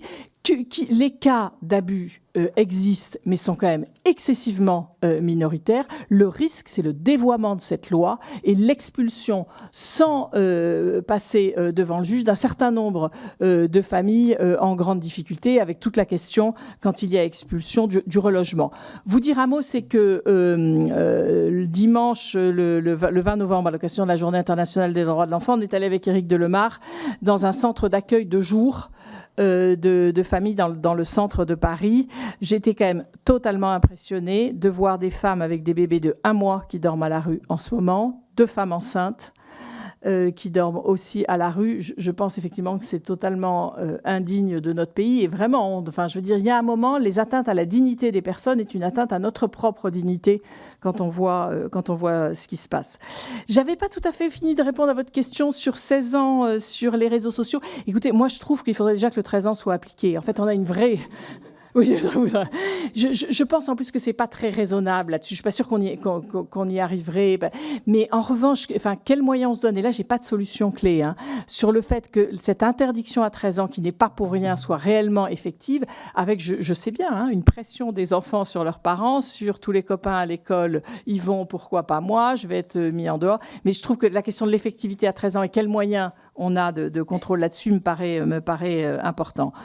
La question sur la connaissance des enfants de leurs droits, je pense que c'est absolument vital. Enfin, c'est pour ça que nous, on dit informer les enfants sur la Convention internationale des droits de l'enfant est vital. Alors, nos jeunes JAD le font, mais ils sont une centaine et on ne peut pas être à l'échelle de former tout le monde. Ça fait aussi partie du travail de l'Éducation nationale de former les enfants à leurs droits. Pour moi, ça fait vraiment partie d'un ensemble qui est juste indispensable. On a tout à fait un travail collaboratif avec les départements. Ça ne m'a pas échappé qu'il y a un président de conseil départemental qui a trouvé qu'on y allait un peu fort. Mais en fait, je pense qu'il y a une méconnaissance sur notre façon de travailler. C'est-à-dire, en fait, avant de pouvoir enquêter, il fallait qu'on s'autosaisisse. Enfin, je veux dire, c'est vraiment l'application de la loi organique. Et on était obligé de passer par cette étape-là. Et on ne pouvait pas, je vous l'ai dit, ne pas s'autosaisir vu l'alerte qu'on avait reçue. Le contradictoire est en train de démarrer. Les équipes sont déjà en lien avec les équipes du conseil départemental. Et puis vous dire qu'en fait, il n'y a pas que le conseil départemental qui est visé dans cette question. Évidemment qu'on va aller observer ce qui se passe de la responsabilité de l'État et les ARS. Donc, il y a tout un ensemble. On démarre le contradictoire. Et quand je vous ai dit plusieurs mois, on s'est plutôt dit qu'il allait peut-être falloir 1 an pour tout ça si on veut mener les choses à bien. Sur la question de Toulon et des MNA, mais écoutez, je trouve que c'est quand même très intéressant de se dire que ces MNA sont partis ailleurs. Donc, quand on n'arrête pas de nous répéter que là, si on accueille correctement les MNA, on va être attractif, ils vont vouloir tous venir. On a une démonstration par A plus B que la majorité de ces enfants ont voulu partir ailleurs parce qu'ils ont de la famille ailleurs, parce qu'ils ont des relations ailleurs, parce qu'on ne sait pas très bien pourquoi d'ailleurs, ce qui serait intéressant de savoir aussi pourquoi ils sont partis. Donc ça dit quelque chose, je trouve, d'assez intéressant. Je ne sais pas si sur les points que j'ai abordés, tu veux rajouter quelque chose, Éric ? Je voulais, sur la question de la protection de l'enfance, monsieur le député, il n'y a pas une semaine où je ne vais pas dans un département. Je crois que je suis sans doute celui qui fait le plus d'observatoires départementaux de protection de l'enfance, puisque par définition, quand vous êtes dans un ODPE, vous êtes dans un, puisque c'est votre territoire. Et il y a la question des moyens sur lesquels vous êtes très au fait. Mais je suis à chaque fois, désolé de la difficulté de cloisonnement des institutions. On a invité à tel endroit, on a invité l'ARS, ils ne sont pas venus. À tel endroit, on a invité la PJJ, ils ne sont pas venus. À tel endroit, on a invité tel, ils ne sont pas venus, ils ne sont pas venus, ils ne sont pas venus. Le rapport de l'IGA, c'est l'Inspection Générale de la Justice, sur ce bébé qui cumule toutes les vulnérabilités. Il est bébé, parent étranger, dans une situation de grande pauvreté. Enfin, avec la loi 2016, on ne pensait plus jamais ça, quoi. C'est-à-dire la réponse aux besoins. Sauf que la réponse aux besoins, la réponse aux droits, c'est le recours. Pas de droit sans recours. La réponse aux besoins, c'est que les institutions s'adaptent aux besoins. C'est fondamental. Et je vais vous faire part d'une expérience. Il y a quelques mois, j'ai été invité à l'initiative de Madame la préfète dans un département où elle a dit « Je profite de l'avenue du défenseur des enfants pour en gros appliquer un des articles qui est soumis à décret de la loi de protection de l'enfance de février dernier sur un lieu de coordination à l'initiative des départements et du préfet. » Le fait que Madame la préfète invite, eh bien, autour de la table, le DAZEN était là, le DT de la PJJ était là, le DT de l'ARS était là, la vice-présidente du conseil départemental avec la directrice enfance-famille, les procureurs et les juges pour enfants. Et on a parlé de la manière dont chacun concevait le partenariat pour que chacun, quand il revienne dans sa boutique, puisse dire à ses troupes l'intérêt supérieur de l'enfant, c'est le décloisonnement. Le fractionnement de cette politique publique déresponsabilise. Ça veut dire quoi? Une maison d'enfants à caractère social, elle dit à un jeune, écoute, sortie sèche, parce qu'il n'y a pas d'accueil provisoire dans le département. Le magistrat dit, moi je prends une décision dans l'intérêt de l'enfant, il n'y a pas de place, mais je prends la décision. Le département dit, l'État ne me donne pas le moyen. L'État dit, c'est une compétence départementale. Tant qu'on restera là, et je ne sais pas si, moi j'ai été, comme vous, choqué, pas du propos, mais de la réalité. La première page sur le site de l'IGA, c'est l'Inspection Générale de la Justice, termine par « Toutes les conditions sont requises pour que des drames surviennent ». On est dans une situation dramatique. Bien sûr que l'attractivité des métiers, elle est là. et qu'il faut la valoriser par tous les moyens. Mais elle ne date pas d'hier. Ce cloisonnement des politiques publiques ne date pas d'hier. Les deux dernières questions qui étaient posées, alors sur la question des enfants en Syrie, je pense que c'est aussi important de rappeler que les enfants ne sont pas coupables du choix de leurs parents et que ça donne un peu l'impression qu'on n'a pas forcément considéré, alors certainement l'intérêt supérieur de l'enfant, mais aussi cette question-là. Et globalement, les retours se passent bien. Enfin, je veux dire, tous les échos qu'on a pu avoir, les études qui sont menées, donc ça prouve bien qu'il fallait le faire. Et la France est très seule dans sa position. Nous sommes un des seuls pays européens qui n'a pas rapatrié l'ensemble de ses enfants. Il y a également, d'ailleurs, sur la Syrie, je voudrais vous alerter là-dessus, parce qu'on a été alerté depuis quelque temps, des mineurs qui sont dans des lieux de détention en Syrie. La France a été interpellée par l'ONU en février 2022 sur cette question-là. Pour ce qui est de l'outre-mer, c'est au cœur de nos préoccupations, la question des droits des personnes en général, des enfants et des personnes plus particulièrement. Il y a la question du logement, il y a la question de l'accès aux services publics aussi en Outre-mer. On a une mission en ce moment aux Antilles, Georges Paul Angevin, qui est mon adjointe en charge de la lutte contre les discriminations, et avec Daniel Agazinski, le délégué général à la médiation. Ils sont tous les deux en Guadeloupe et Martinique. Et évidemment, cette question aussi des enfants, mais on sera plutôt sur la partie accès services publics, mais sera aussi évoqué. On avait rendu un rapport avec l'UNICEF sur l'accès à l'éducation en Guyane. 12% d'enfants qui ne sont pas scolarisés. En Guyane, on ne fait pas mieux que les pays africains quand on fait ça, faut quand même se le dire. Donc oui, la question des territoires d'outre-mer nous préoccupe. Il y a une mission qui aura lieu Réunion Mayotte, dans laquelle je serai dans le courant de l'année 2023. Je ne peux pas encore vous donner de date, mais on vous tiendra bien sûr, on vous tiendra bien sûr au courant. Ce qu'on observe aussi, un tout petit mot sur Mayotte, où on a quand même de graves inquiétudes dans les difficultés d'accès à la scolarisation, des refus de scolarisation, et dans des mineurs qui sont expulsés aux Comores alors qu'ils sont enfants français. Nous avons plusieurs situations comme celle-là, d'enfants maintenus en CRA dont on change l'identité, c'est-à-dire ils disent bien qu'ils sont mineurs et qu'ils sont français, et ils sont mis comme majeurs et comme étant comoriens.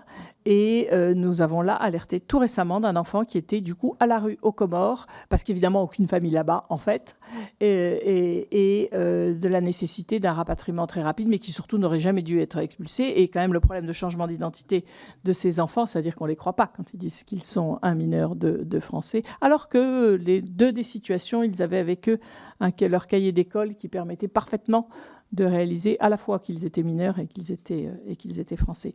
Donc c'est effectivement aussi une de nos graves préoccupations.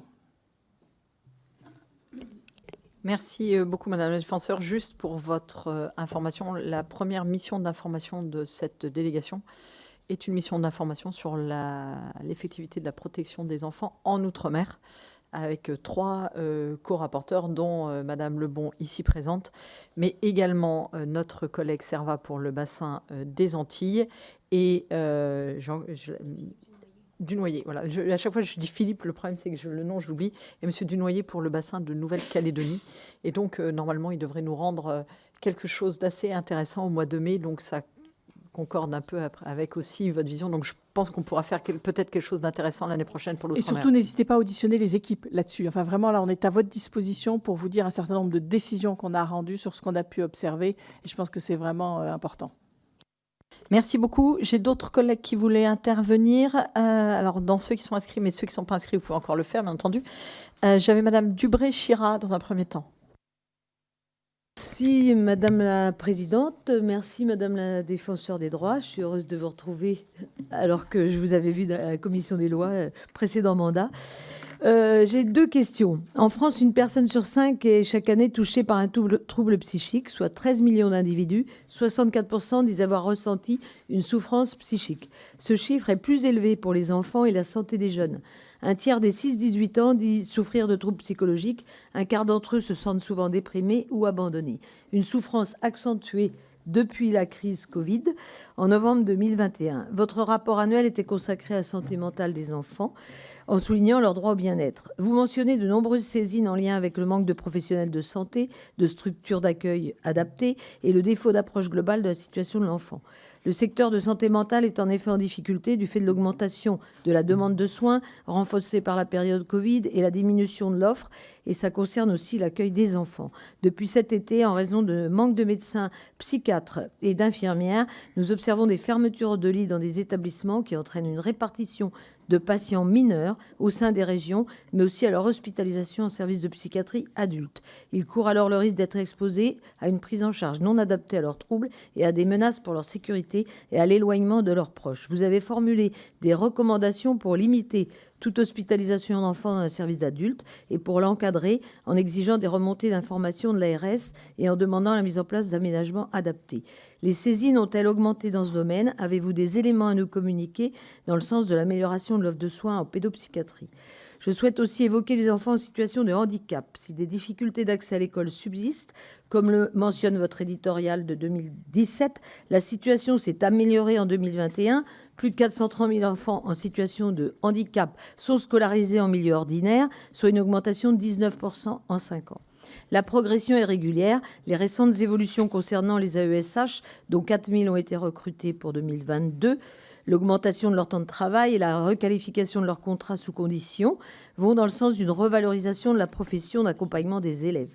Le PLFSS pour 2023 prévoit aussi une revalorisation de salaire. Notez-vous sur le terrain des motifs de satisfaction en lien avec l'évolution de la situation? Se traduit-elle par une baisse des saisines de vos services par les parents d'enfants en situation de handicap? Je vous remercie. Merci beaucoup. Madame Hugues. Merci Madame la Présidente. Madame la Défenseure, Monsieur le Défenseur en charge des enfants, je tiens à saluer vos rapports, notamment sur les AESH, la vie privée ou encore la santé mentale de nos enfants, qui sont pour nous, ici, membres de cette délégation, des travaux forts sur lesquels nous pouvons nous appuyer. Les enfants en situation de handicap, qui sont 240 millions dans le monde, nous le savons, doivent faire face à des difficultés de scolarisation et 20% des saisines de votre autorité en 2021 portaient d'ailleurs sur ces obstacles. Ils sont stigmatisés, blâmés et souvent victimes de harcèlement scolaire. Le harcèlement scolaire, c'est près de 14% des enfants qui sont touchés, mais 35% pour les enfants en situation de handicap. Parce que différents, ils sont des proies faciles. Intimidation, insultes, violences physiques. Il faut donc réagir absolument. Les saisines concernent-elles des cas de harcèlement d'enfants en situation de handicap? Et quelles seraient vos recommandations pour enrayer ce fléau? Par exemple, de la sensibilisation dans le cadre d'ateliers, des campagnes publiques ou bien un renforcement de la formation des enseignants aux questions du handicap. Je vous remercie. Merci beaucoup. Madame Maximi. Oui, merci Madame la Présidente. Alors, moi, je vais revenir sur la question de la protection de l'enfance. Et vous me parlez beaucoup de la non-exécution, et c'est une très bonne chose que vous soyez auto-saisis sur cette question-là. Mais moi, je voulais parler des conditions d'exécution aujourd'hui des mesures, et notamment des placements. Et vous dire, tout ce qui a été mon expérience de professionnelle, mais à quel point on est passé d'un service dégradé à un service qui s'effondre totalement. Enfin, moi, je pense que c'est les mots qu'il faut mettre aujourd'hui sur l'état de la protection de l'enfance dans notre pays. Par exemple, qu'est-ce que ça veut dire travailler en centre de l'enfance et de la famille, lieu d'accueil d'urgence pour des enfants placés? Ça veut dire, par exemple, sur un service de pouponnière de 0-3 ans où il y a 30 places, c'est accueillir plus de 55 enfants. C'est chaque jour avoir une nouvelle collègue qui vient de s'occuper des enfants. Souvent des enfants qui sont en sortie de maternité, donc qui n'ont aucune figure d'attachement, qui ne peuvent pas en tout cas se construire. Ça veut dire travailler en foyer ado, à se demander où on va installer des lits de camp pour accueillir en sureffectif des gamins qui sont déjà en grande souffrance, en colère et qui vont exprimer par la violence évidemment l'injustice qu'ils vivent et les conditions d'accueil déplorables dans lesquelles nous sommes censés les protéger. C'est travailler en maison parentale, ce qui a été mon cas pendant 5 ans, et à pas savoir où accueillir des familles, installer des lits de camp là aussi dans des lieux pour accueillir des bébés qui sortent de néonat.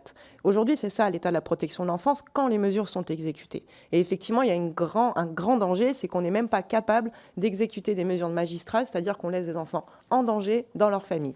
Ce qui est quand même vraiment un aveu d'échec énorme. C'est aussi travailler à l'ASE, c'est-à-dire ne plus savoir comment accompagner des dizaines et des dizaines de dossiers, ne plus pouvoir aller en audience, ne plus pouvoir rédiger des rapports parce qu'on n'a pas le temps, on n'a même pas vu les enfants et les familles. C'est aujourd'hui ça, les conditions de travail des professionnels. Donc on ne peut pas s'étonner effectivement que les professionnels partent parce qu'on en devient nous-mêmes des outils de la maltraitance institutionnelle, ce qui est extrêmement violent quand on a choisi ces métiers-là. Alors il y a des solutions, effectivement, il y a des revalorisations qu'il faudrait faire, salariales déjà, parce qu'en fait c'est des métiers qui sont mal payés, souvent féminins, donc souvent moins bien payés que dans d'autres secteurs. Il y a aussi la question du Ségur qui a beaucoup occupé les syndicats de manière légitime, parce qu'encore aujourd'hui, dans tout ce secteur, tout le monde ne bénéficie pas du Ségur. Et puis il y a un autre sujet dont on parle peu, c'est la formation. Aujourd'hui, il y a une vraie catastrophe qui se trame dans les instituts de formation, c'est Parcoursup, qui s'applique aussi sur le travail social, ce qui aura des conséquences délétères à l'avenir. Et c'est pas comme ça qu'on va réattirer des gens dans nos métiers qui ont pourtant besoin de gens qui sont volontaires. Moi, je voulais juste terminer rapidement sur le fait qu'en fait, on est dans une logique tout à fait court-termiste, où on veut faire aussi des économies d'échelle, parce que oui, il faut faire des économies dans les départements. Sauf que si on doit s'adresser aux gens justement qui ont une logique libérale, c'est dire que ces choix-là politiques vont coûter bien plus cher à l'avenir parce qu'on est en train de fabriquer des générations d'enfants qui vont aller vers des difficultés qui vont évidemment coûter beaucoup plus d'argent à la société. Donc il va falloir vraiment revoir, à mon avis, profondément les politiques, les moyens et les grands dispositifs de la protection de l'enfance. Merci beaucoup. Il me reste 3 interlocuteurs qui sont inscrits et après on vous laissera à nouveau répondre. Monsieur Pouillat. Merci Madame la Présidente, Madame la Défenseure des droits, Monsieur le Défenseur des enfants, chers collègues. Comme rapporteur pour avis sur le budget de l'administration pénitentiaire et de la protection judiciaire de la jeunesse, un point en particulier a retenu mon attention dans votre rapport 2022 dédié à la vie privée des enfants, celui de l'accueil des enfants visitant leurs parents incarcérés. Vous le soulignez, les modalités de visite doivent permettre aux détenus de maintenir et de développer des relations familiales aussi normales que possible. Or, aujourd'hui, les conditions mises en œuvre pour le maintien de la relation familiale ne sont pas à la hauteur, il semblerait, et atteignent nécessairement les enfants dans leur construction personnelle. Même si des unités de vie familiale existent, et j'en ai visité, et répondent partiellement à cet enjeu, force est de constater que la majorité des familles se retrouvent aujourd'hui au sein de parloirs ordinaires, des espaces exigus, souvent mal isolés du bruit de la prison, où la saleté et les odeurs désagréables sont parfois monnaie courante. Ces parloirs inadaptés aux enfants ne permettent pas toujours un accès aux toilettes ou à un point d'eau. Il n'est d'ailleurs pas permis d'y apporter des jouets, des stylos ou un quelconque support pour alimenter la conversation, rendant plus difficile encore le maintien du lien entre un parent détenu et son enfant.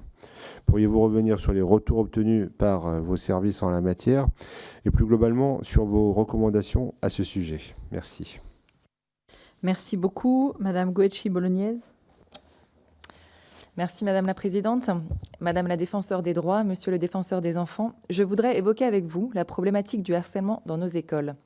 Il y a quelques semaines, à l'occasion de la Journée internationale des droits de l'enfant, Madame la Présidente de l'Assemblée nationale a organisé un temps d'échange avec les enfants autour des thématiques touchant à leur quotidien.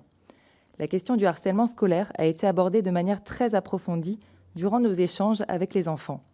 Plusieurs pistes de solutions ont été proposées par les enfants, dont la création d'une brigade de vivre ensemble, avec l'idée de mettre autour de la table, sous la forme d'une conciliation, les parents des enfants harcelés comme harceleurs, avec des enseignants et des professionnels dans le but de trouver une solution et surtout de sensibiliser l'enfant harceleur et ses parents sur son comportement.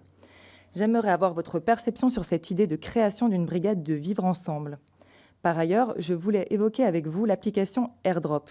Il s'agit d'une fonctionnalité intégrée à la marque Apple qui permet entre les appareils de cette marque le transfert rapide des fichiers.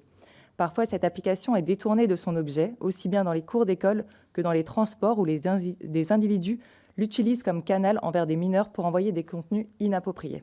Les mêmes dérives ont été constatées dans nos écoles. C'est pourquoi je souhaiterais savoir si vous aussi vous avez eu des signalements sur ce sujet. Je vous remercie. Merci. Madame Perron. Oui, Madame la défenseur, excusez-moi, je suis un peu... La question s'est posée à mon arrivée, donc on est parti sur défenseur avec un E au bout. Madame la défenseur des droits et votre collègue, Monsieur le défenseur des droits des enfants, je vais rebondir simplement très succinctement sur la prise de parole de ma collègue Nicole Dubré-Chirat sur la santé mentale des enfants et principalement de la petite enfance, des jeunes, des tout petits. Comme vous le soulignez et vous le formulez ainsi dans donc le rapport que vous avez commis l'année dernière avec vos équipes, vous souhaitez une approche multifactorielle et préventive des causes qui affectent la santé mentale de nos enfants. Moi, je voudrais savoir si les PMI, qui ont dans leur mission d'accompagner les parents, la parentalité, dès la naissance, et même en amont, voilà, en périnatalité, en les préparant à leur nouvelle vie, à leur nouveau rôle, en les sensibilisant et en repérant d'éventuels troubles. Ainsi, je souhaiterais connaître vos principales recommandations afin d'améliorer l'accompagnement à la parentalité, notamment en amont de l'arrivée de l'enfant, et la place que les PMI devraient avoir, selon vous, dans cet accompagnement. Merci. Madame la défenseure des droits, je vous laisse la parole. Merci. Pareil, je vais commencer. Eric Delemarque complétera. Sur toute la santé psychologique des enfants, du coup, je vais répondre en même temps à plusieurs de vos questions là-dessus. Il y a urgence, et je l'ai redit à la Première ministre quand je l'ai vue il y a quelques jours, sur un plan de santé mentale des enfants. Enfin, je pense que la crise a exacerbé les problèmes. On a des chiffres alarmants de Santé publique France sur les 15-24 ans, des passages aux urgences, des gestes et idées suicidaires, des problèmes d'alimentation, avec évidemment des choses qui existaient avant, une aggravation avec la crise, des capacités de prise en charge insuffisantes. On est saisi de situations d'hospitalisation d'enfants en secteur adulte parce qu'il n'y a pas de place. On a eu récemment un exemple d'enfant qui a été un enfant de 10 ans hospitalisé en gérontopsie, faute de place dans un secteur enfant. Enfin voilà, on voit que des choses qui vont mal, je vous le dis, mais là, c'est quand même particulièrement choquant. Et on n'en voit toujours qu'une partie, parce qu'il faut que ce soit des gens qui pensent quand même à nous saisir. On a toujours autant de saisies sur cette question-là, donc je ne peux pas du tout vous dire une amélioration. On trouve plutôt une dégradation. Je sais bien les difficultés qu'il y a en ce moment à recruter à la fois des infirmières, des aides-soignants, des pédopsychiatres, mais franchement, il y a une question à se poser parce qu'il y a des études pour l'instant qui sont menées et qui montrent qu'un certain nombre d'infirmières qui ont quitté l'hôpital public sont prêtes à revenir si on change la question du ratio soignant-malade. Je pense qu'il faut se poser cette question-là parce que certes, il y en a qui demandent des revalorisations de salaire, mais franchement, c'est surtout les conditions de travail qui fait qu'ils ne vont pas devenir maltraitants, qu'ils ne prennent pas des risques de faire d'erreurs. Cette question-là, on l'a dit exactement de la même manière pour les EHPAD. On peut faire le rapprochement entre les deux. Sur les EHPAD, le ratio de 8 personnels encadrants pour 10 résidents, c'est juste indispensable. Sachez qu'en Allemagne, c'est 10 pour 10. Dans les pays du Nord, c'est 10 pour 10. Enfin, Allemagne dans certains Länder, pas dans tous. Je veux dire, si on veut éviter la maltraitance, que ce soit des personnes âgées ou des enfants, ça passe par ce ratio et ça fera revenir les personnes et ça remettra de l'attractivité. Donc l'argument du il n'y a pas de... On manque de personnel, c'est la même chose sur les éducateurs en protection de l'enfance. C'est la question des moyens qu'on y met et quels moyens on met pour les plus vulnérables dans notre pays, aussi bien les personnes âgées qui sont vulnérables quand elles sont dépendantes et aboutissent en EHPAD que sur la question des enfants. Donc je pense qu'il faut vraiment réfléchir à cette question du ratio. Sur les enfants en situation du coup, pour répondre quand même aussi PMI en même temps, oui, indispensable. On voit encore des PMI qui ferment. Donc, alors qu'on sait que c'est un des moyens de prévention, de prise en charge la plus précoce possible, l'accompagnement à la parentalité, il faut qu'elle soit bienveillante. Ce point-là est absolument essentiel parce que autrement, les parents ne vont pas venir. Et évidemment, vous avez un certain nombre de parents qui n'ont pas vraiment les codes sociaux. Cet accompagnement à la parentalité, je veux dire, coûterait nettement quand même moins cher qu'au bout du compte de placer ses enfants. Donc je pense qu'on peut faire beaucoup mieux là-dessus. Sur la question du handicap, vous avez été plusieurs à l'aborder. Donc vous avez bien vu le rapport qu'on a rendu juste avant la rentrée scolaire.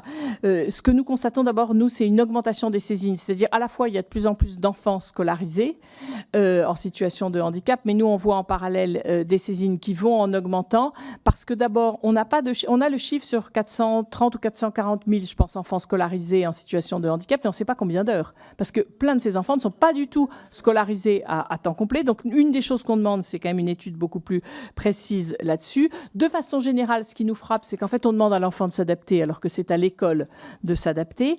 Nous ne disons pas que c'est toujours l'accompagnement humain, c'est-à-dire c'est pas forcément la multiplication des AESH, mais bien la formation aussi du corps enseignant sur les différentes situations de handicap. Et c'est pas l'accompagnement humain supplémentaire qui est l'alpha et l'oméga, mais on est aussi clairement lié à une précarité du statut des AESH qui au maximum sont à 60% d'un temps complet, c'est-à-dire 800 € par mois. C'est pas comme ça qu'on rendra le métier attractif.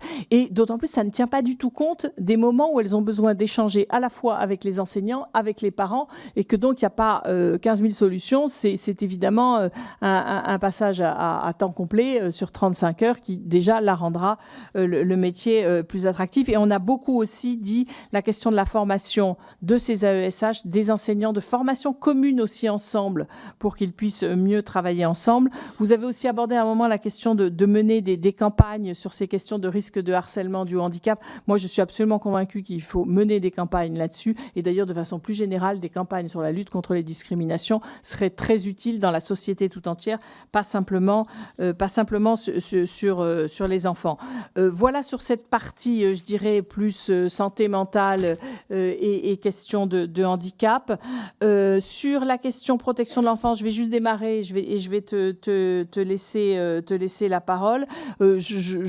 J'entends parfaitement ce que vous dites sur les services s'effondrent. Enfin, c'est vraiment aussi ce sur quoi nous sommes alertés en ce moment. Et je vous dis, le ratio dont je parlais pour les soignants, on pourrait se dire exactement la même chose sur les éducateurs. Et aussi, pourquoi ça va si mal? Mais on va étudier ça, nous, dans notre autosaisine et les saisines qu'on a. Combien de postes ont été supprimés dans les années précédentes et ont mis les éducateurs en immense difficulté, en perte de sens? C'est des gens qui font ce métier-là par sens, parce qu'ils arrivent à aider. S'ils n'y arrivent plus, c'est aussi pour ça qu'ils n'y vont plus. Donc c'est aussi quelque chose qu'on va observer. Je te laisse poursuivre, Éric. Madame la députée, avant d'être défenseur des enfants, j'étais directeur d'un foyer de l'enfance. L'année où je suis parti, l'établissement accueillait 500 enfants la nuit, c'est-à-dire entre 17h30 le soir et 9h du matin, au titre de la continuité du service public pendant la fermeture des départements. Donc les situations que vous évoquez en surcharge, en sureffectivité, les cadres de l'établissement, et moi je l'avais été quelques années avant sur le service, ne dormaient pas de la nuit, hein, je peux vous dire. Mais ce qui est incroyable, c'est qu'en même temps, vous avez à 50 km la maternité qui ferme. Vous avez la PJJ qui se réforme et qui devient en interrégion. Et votre département n'a plus de foyer d'action éducative. Vous avez l'ITEP d'à côté, l'IME d'à côté, qui font leur virage inclusif, il faut le faire, et qui ferment leur internat. C'est-à-dire, je vous extorque à une seule chose, s'il vous plaît. Arrêtons de réformer une politique de l'enfance. Réalisons de vraies études d'impact. Quand une se réforme, quelles sont les incidences sur les autres? Ça me paraît vraiment fondamental. Et je le dis d'autant plus que dans cette situation que vous avez rappelée, si de manière politique ou je ne sais pas, ou organisationnelle, on procède, c'est-à-dire en gros, si on fait un virage inclusif dans la protection de l'enfance par défaut, ce qu'on a fait aussi par manque de moyens, dans le virage inclusif sur la situation de handicap, avec des aberrations, Madame la députée, que Madame la défenseure relève dans notre rapport, c'est-à-dire une AESH de 9h à midi sur le temps scolaire et de midi à 1h par la mairie. C'est-à-dire que c'est par l'entrée de qui finance et pas par les besoins de l'enfant. Si nous faisons ça dans la protection de l'enfance, nous aurons d'autant plus des drames. Donc vraiment des vraies cultures d'impact et encore une fois tout le monde autour de la table. La formation, effectivement, ça me paraît fondamental. Et aussi, parce que tout le monde est d'accord quand il s'agit de former, et à juste titre, les infirmiers, les enseignants, les éducateurs. Formons aussi, allons voir dans toutes les grandes écoles, à l'INET, à l'EHESP, les proviseurs, etc. Formons les dirigeants, pas uniquement à la RH, et à faire des plans pluriannuels d'investissement. Mais formons-les au droit, à la mission, aux droits de l'enfant, aux besoins des enfants. Sur les autres questions, sur la visite des enfants quand les parents sont incarcérés, quand ce lien est possible et souhaitable, hein, il y a des situations où le juge d'ailleurs l'interdit. Ce que nous observons, c'est absolument vital pour l'enfant, pour les parents aussi en termes de réinsertion. Et effectivement, les conditions dans certains lieux de détention n'y sont pas du tout. Nous avons, que vous le sachiez, nos délégués, les délégués territoriaux, nous avons des délégués dans tous les lieux de détention. Il y a 3 lieux de détention encore où on n'a pas trouvé, mais nos délégués sont présents, accueillent les détenus et règle un certain nombre de questions. Donc, voilà. Et nous sommes aussi compétents dans le cadre de la déontologie des forces de sécurité sur la question des surveillants et des comportements. On a visité avec Eric et séparément d'ailleurs aussi plusieurs lieux de détention, à la fois des quartiers pour mineurs, mais aussi des EPM, des établissements pour mineurs. Nos jeunes jades vont intervenir dans ces EPM pour parler des droits de l'enfant. On pense que c'est aussi un lieu où c'est important. Et du coup, pour moi, l'occasion de vous alerter sur la question de la scolarisation des enfants qui sont dans les EPM et quartiers pour mineurs. On a observé des inégalités importantes entre les EPM et les quartiers pour mineurs, et particulièrement des inégalités entre les garçons et les filles. Et des filles qui sont scolarisées simplement 2 heures par semaine quand elles sont en détention mineure, alors que je vous rappelle que l'obligation de scolarité, c'est pas simplement l'enfant, c'est aussi l'État qui est responsable de scolariser. Et moi, l'autre chose qui m'a vraiment alertée, c'est dans un certain nombre de lieux, le nombre d'heures de sport par semaine, qui sont plutôt aux alentours de 2 heures ou 3 heures, alors que dans un des établissements pour mineurs que nous avons visité en Belgique, c'était 3 heures de sport toutes les après-midi. Et je pense que ça fait partie de l'éducation et que ça me paraît important. Je voulais revenir aussi dans vos questions sur le harcèlement dans les écoles et la brigade du vivre ensemble. Alors, moi, je trouve que ça me paraît a priori intéressant de voir comment ça peut être mené. Je trouve toujours intéressant de partir des recommandations des enfants parce qu'il y a vraiment quelque chose qui est de leur demande de lieu d'échange. Nous, ce qui peut nous frapper aussi, c'est que l'enfant harceleur peut aussi avoir été harcelé et donc cet espace de dialogue est important. Ce qui est aussi important sur l'enfant victime, c'est vraiment de faire très attention aux conditions dans lesquelles il est confronté à celui qui est l'auteur. On a déjà vu, nous, à la fois dans des auditions, des situations difficiles où il est mis en confrontation avec la personne qui harcèle et où il peut être en grande difficulté. Donc je pense qu'il faut aussi faire attention à ça, mais je pense que c'est intéressant à étudier de lieux de parole. Et oui, et là c'est toujours à l'école, je suis vraiment désolée, et c'est à l'école de le faire, j'ai quand même absolument aucun doute là-dessus. Sur AirDrop, je trouve qu'il faut aussi mener une réflexion dans le cadre du contrôle parental, comment désactiver AirDrop chez des enfants. Mais pareil, il faut que les parents soient au courant du comment on fait et expliquer aux enfants aussi pourquoi. C'est trop facile à activer. Mais oui, mais je pense que si on lui explique pourquoi, c'est toute la question aussi de confiance. Enfin, l'éducation dans ces cas-là, c'est aussi l'éducation à la confiance. Du pourquoi c'est une protection, mais je pense que votre réflexion là-dessus est intéressante. Je pense que j'ai répondu à l'ensemble de vos questions. Je vous remercie. Ça me dit qu'on va pouvoir mener un travail constructif ensemble et se voir régulièrement sur nos recommandations. Effectivement, merci beaucoup. Sur le harcèlement, n'oublions pas qu'avant d'être harceleur, il faut déjà savoir ce qu'est le harcèlement, parce que beaucoup d'enfants ne savent pas ce qu'est harceler un autre et par des erreurs de comportement se transforment en harceleurs. Sur l'encadrement des foyers, c'est pas faute d'avoir essayé, d'avoir un taux d'encadrement. J'espère qu'on y aboutira dans cette mandature. Et enfin, moi j'avais une toute dernière question. Vous avez indiqué tout à l'heure que vous étiez en charge du suivi de la CID. Le Parlement est complètement tenu à l'écart de cette procédure. J'aimerais qu'on puisse étudier ensemble la manière de faire rentrer ces débats et cette question quand l'audition de la France et quand on est obligé de répondre au Parlement. Et même avant l'audition, la France va être obligée de faire un rapport. Enfin, nous, on va faire notre rapport de notre côté en tant qu'autorité indépendante et nous ne dirons pas forcément exactement les mêmes choses que la France sur ce qui ne va pas. Et je pense qu'effectivement, dans le rapport que la France est en train de faire, l'avis du Parlement serait absolument essentiel. Donc, je partage tout à fait votre analyse. Et je me permets de rajouter, par rapport à la question de monsieur le député, quasiment personne sur le terrain est au courant que c'est le 6e examen de la France par le Comité des droits de l'enfant qui vraiment met en exergue la méconnaissance de la Convention internationale des droits de l'enfant, que le traité le plus signé et ratifié en matière de droits humains, et qui, bien entendu, oblige la France à intégrer dans son droit interne tous les 54 articles. Mais bon, si jamais vous n'êtes pas consulté, c'est quelque chose qu'on peut aussi dire dans notre rapport. Alors, effectivement, je pense que ça peut être intéressant, parce que voilà, c'est pas faute de le demander, mais bon, peut-être qu'on finira par y aboutir. Mais voilà, moi, je compte porter le sujet parce que on a besoin, comme vous l'indiquez, personne ne le sait, et les députés en premier, qu'on a ces évaluations périodiques, et je pense qu'il est important que l'on le place au sein de notre Parlement. En tout cas, merci beaucoup à vous toutes et tous. Et vous êtes ici chez vous, vous venez quand vous voulez.